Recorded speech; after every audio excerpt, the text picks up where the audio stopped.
Good morning. Can everyone, this vast audience, can you hear me? What I realize is the boomers are here and the millennials are still getting over the hangovers from last night.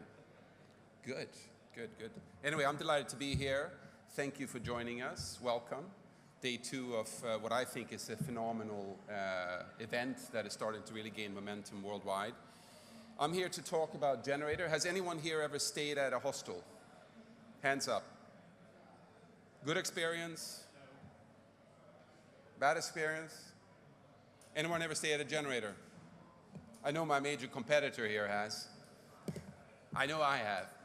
And Generator is a lifestyle brand that really focuses on experiences. And it's interesting because we were just chatting about Disney this morning, obviously a great experience brand. And when you go to Disney or you go to any major event, basically you buy a ticket and you get a lot of experiences. And in a sense, when you buy a bed at Generator, you buy your ticket to a whole series of experiences, which is very different from buying a hotel room where the room is a major part of your overall experience.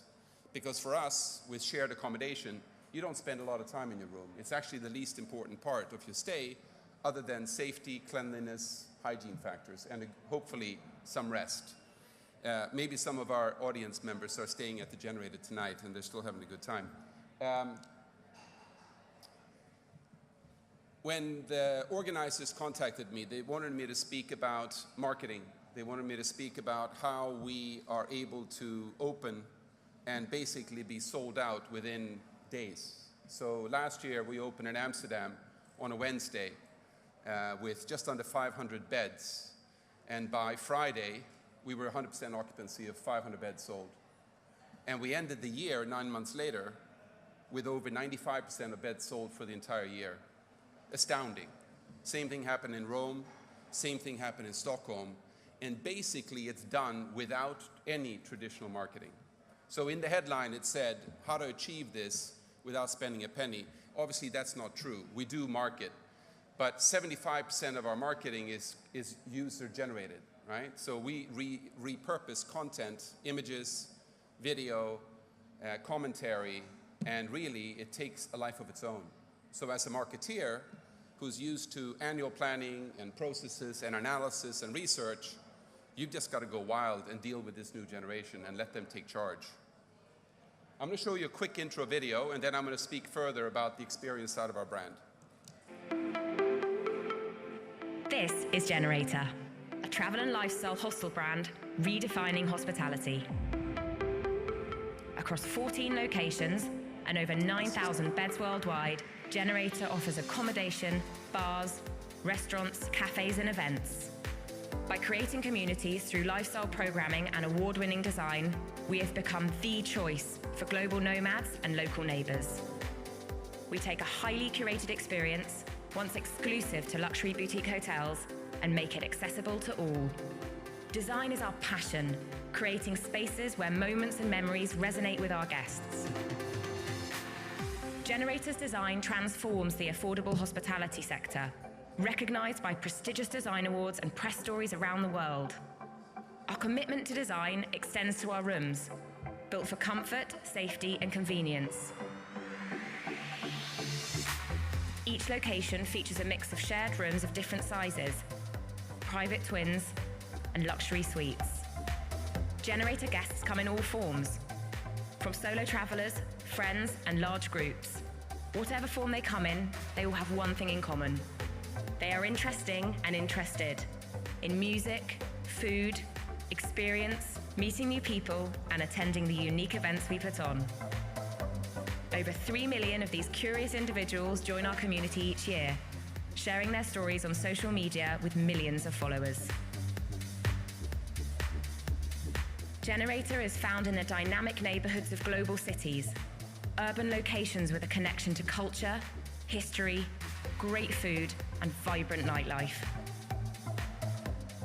We're a warm, welcoming community, and our team is as individual, engaged, and connected as our guests. Come in, hang out, Generator.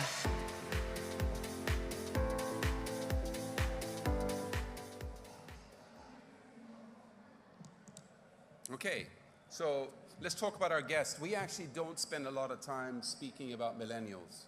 I'm a boomer, I think. I was born in 1963, so right on the cusp. I actually don't even know what it means to be a boomer because we speak about seekers. We speak about people, all ages, all demographics, whatever, that are out looking for experiences. And they can be 80 years old, they can be 16 years old. And I realize millennials is a bucket defined by a certain period of time.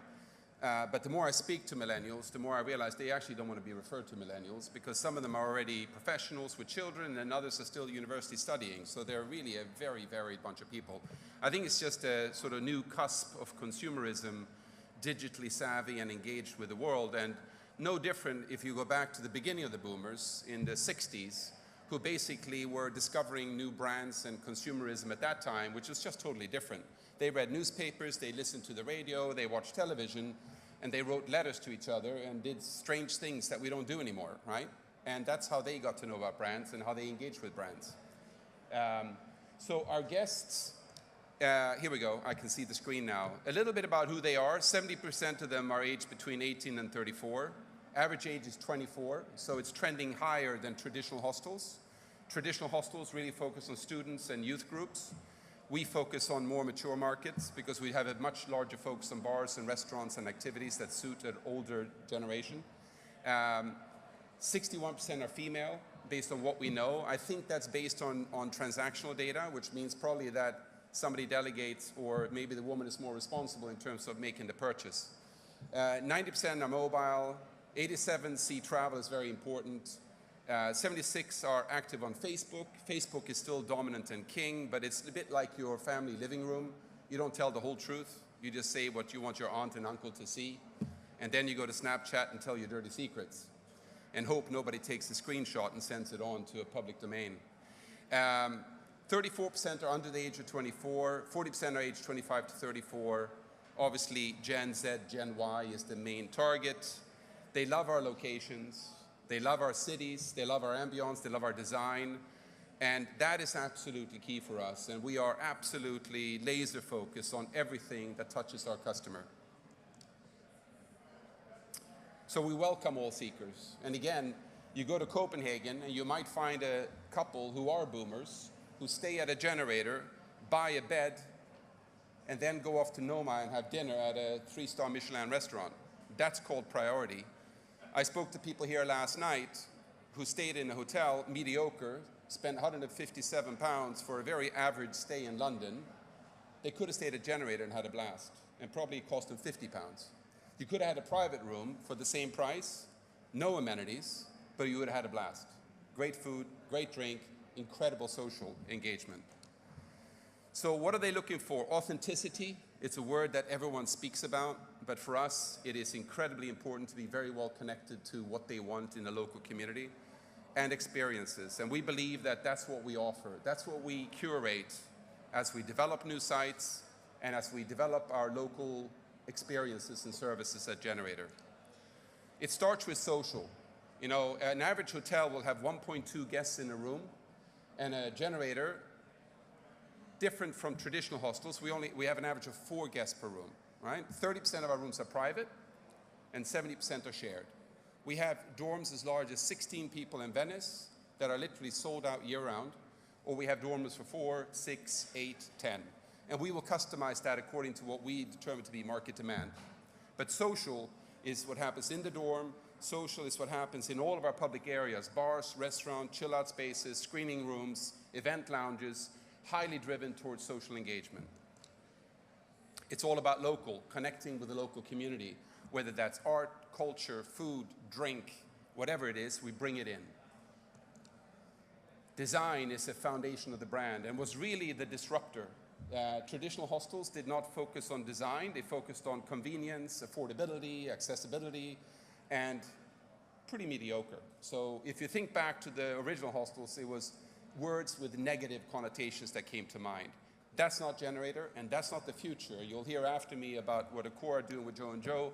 They're heading in the same direction, and we welcome not only all seekers, we welcome all competitors, because today we don't have competition. And it's difficult to say that, but it's the truth. So design is critical, art is critical. And again, it's local art. We bring in the local street artists into our buildings and allow them to create within our spaces. And we have living art, so we extend that beyond. We open and we have blank spaces and we bring them back every 6 months to keep the art creativity going, because that's what our guests want to experience. Music, we curate every minute of every day in every single space. You won't get Justin Bieber necessarily, but you will get a highly curated brand, global and local feel in music. If someone really wants it, we'll play it. Events. There's probably on a given week over 100 events happening throughout our 14 locations.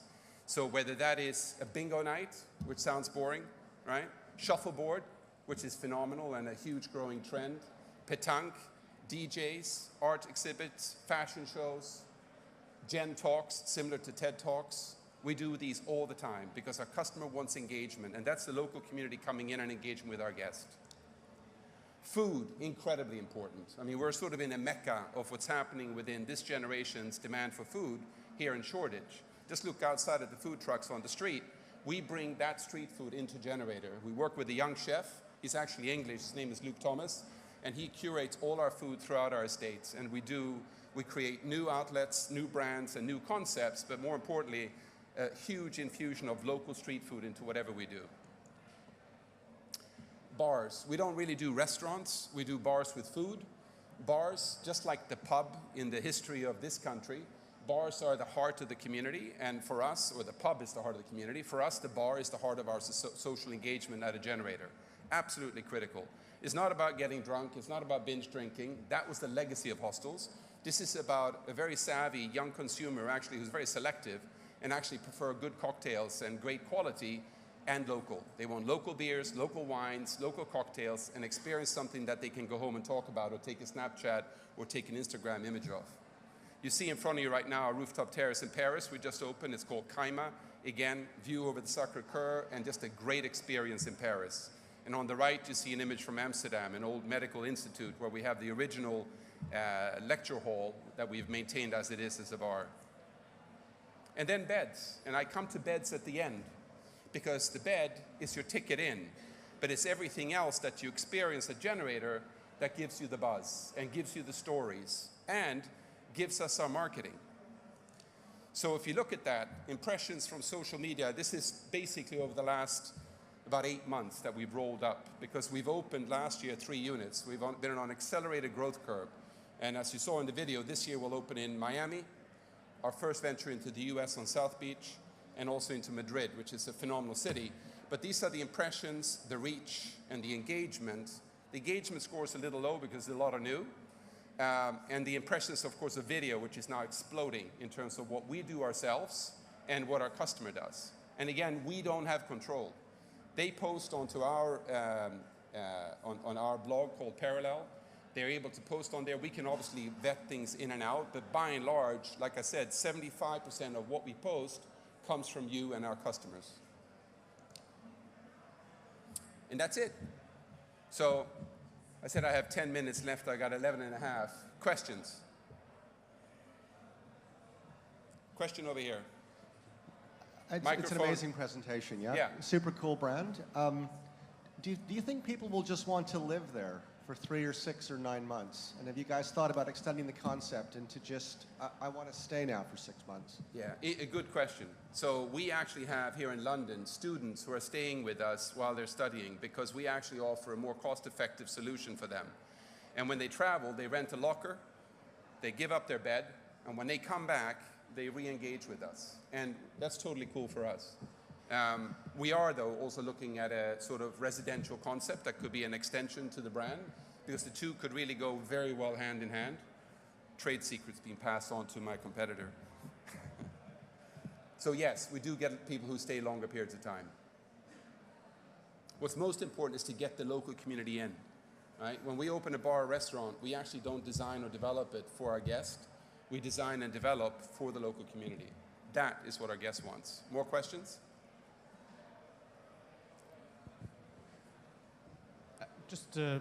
I'm jumping in. When you present, it is so seductive. It looks as if it just popped out of nowhere as this fully formed, super cool idea. Please tell me it was actually really difficult. How did you go from first idea to the polish we're seeing here? That's a good question, and I would say that it didn't really pop, but if you go back, the first generator actually opened in London 22 years ago and was an old police section house. And the good news is that we were able to keep the liquor license. The police took care of themselves so they can drink 24/7. And we kept that, which is good. But that in London, we have almost 1,000 beds. And when that was acquired 10 years ago by our current owners, that was everything you imagined about an old hostel. It was, I'll use the words, dingy, dirty, noisy, bad food, binge drinking, lack of sleep, but a lot of fun, right? And very, very cheap. They're probably selling beds at that time 5 to 6 euros a pop, pounds a pop. And the disruptive moment came then when the investors at that time realized that lifestyle and boutique was succeeding. Boutique sort of came in the 80s. And they realized that through design, you can elevate the price point. And then they started to add experiences. And as I came on board about 24 months ago, we put the biggest focus on experiences. Design stays. And when you go to a generator, none of them are the same. Not even the printed key card. Everything we do is bespoke for that location because our customer doesn't want brand general, right? They want local and unique. So we've then added, and I've actually created our brand DNA as an elements chart from chemistry. It's down to that level of detail. And we will do different factors in different units. So food can be accelerated in some, events can be accelerated in others.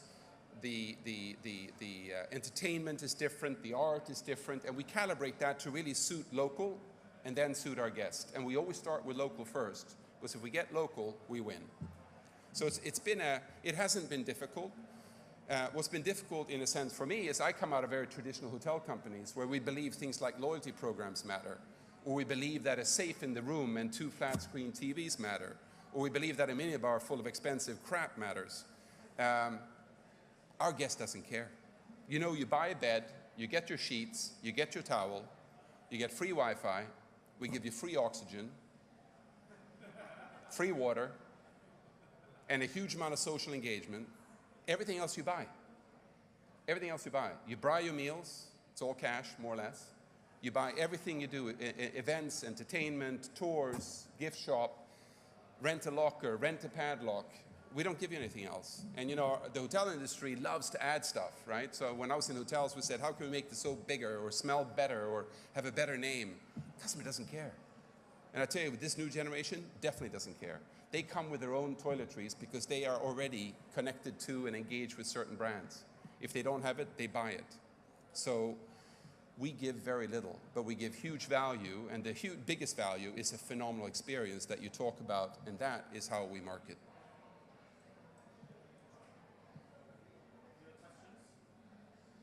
Any other questions? Yeah. Who are your investors? Are you a private company or are you listed? Our investors, currently it's a private equity group called Patron Capital. And do they look at your business as a long-term 20-year plan, or is it a short-term quick profit? Well, you never know, right? When you deal with private equity groups, they tend to have a horizon, right? But we have a very clear growth plan of where we're going. Today we have 14 units, 12 open and 2 opening this year. And our plan is to double the size of the business and take it from about a €500 million valuation to $1 billion in the next 5 years. That means that we're going to expand. And expansion will come to add inventory in Europe, predominantly in cities where we already are, because I believe in volume and scale. And then North America is our next frontier. Another question from the lady. Hi. So traditionally for hostels, planning has been quite difficult, particularly in London. So I'm wondering with the generator, how have you gotten around that? Planning is a problem everywhere, and it's driven by a couple of factors. One is that we deal with youth, so governments tend to take a very careful view on young people in terms of safety, alcohol, and curation of their experience. The other one is that the hotel industry doesn't necessarily love us, and they shouldn't worry about us because we actually don't compete. I'll give you an example. If I open in New York, I cannot open in New York today because of exactly what you're talking about. There's some legacy legislation in New York to try to clean up the slumlords who were mistreating impoverished people, and they've labeled them as hostels. So I cannot go to New York. But if I did go to New York, if you go to New York today, you can get a crappy, dingy room for $200. It really is not going to be a good experience. And if I was to sell beds in New York, we estimate we'd be selling beds between 85 and 150. That means that we open to new demand. And that's what happens in markets. When we open, a new generation of people who couldn't afford it come and stay longer. That's families, that's young people, and that's good for any community because that's new incremental tourism revenue. And of course we pay taxes. But we do have licensing issues all over the place, and we just deal with it as a matter of course. You've mentioned earlier on one of my favorite words, authenticity, but we're seeing a lot of people aping some of the attributes. So I was at Citizen M in New York a couple of weeks ago, and they give you a croissant, a funky little key card, and say it's a party. It wasn't. How are you going to keep that authenticity when all of your competitors are going to be trying to copy the bar, the ambience, and so on? Again, we don't have competitors. Accor are about to open their first. There are brands like Freehand in the US who do a great job. There are brands like A&O Meininger who do a great job, but they're much more traditional, focusing much more on student groups. So in a sense, our competition sits, if you're looking at a bed as a commodity, we have hostels. Then you enter if you're looking for a cheap experience, you're looking at cheap hotels, but they don't offer an experience, right? They offer a cheap room. And after that, you get into lifestyle brands like Hoxton and Ace, and 24 Hours, and Mama Shelter, again, a Accor-owned. These are all great brands, but these are more traditional hotel brands. So we don't actually have a real competitor.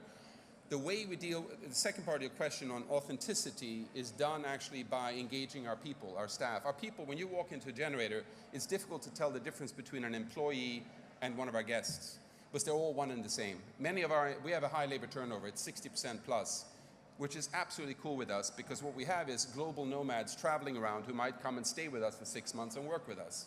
So that's healthy turnover. And we listen to them. They curate our music. They have an influence on curating our art. They curate our food. And staying relevant in the local community is what I believe is our magic sauce. And it's very difficult for traditional hotel companies to do that because they have manuals this thick telling you what to do. My manual is 85 pages, and I'm telling everyone every day, let's shrink it, because nobody reads the bloody manual anyway. It's the truth. Keep your manual short. We love to create policies and processes and procedures. If there's one very quick question, we'll take it now.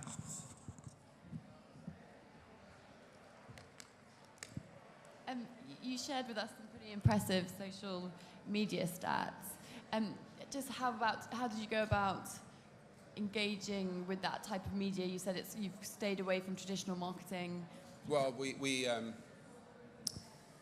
by nature, our guests are going to use all of the main social media, whether that's Snapchat or Instagram or Facebook to share it with mom and uncles, and even Twitter, which is a much lower, obviously, frequency for us, but still a very important one.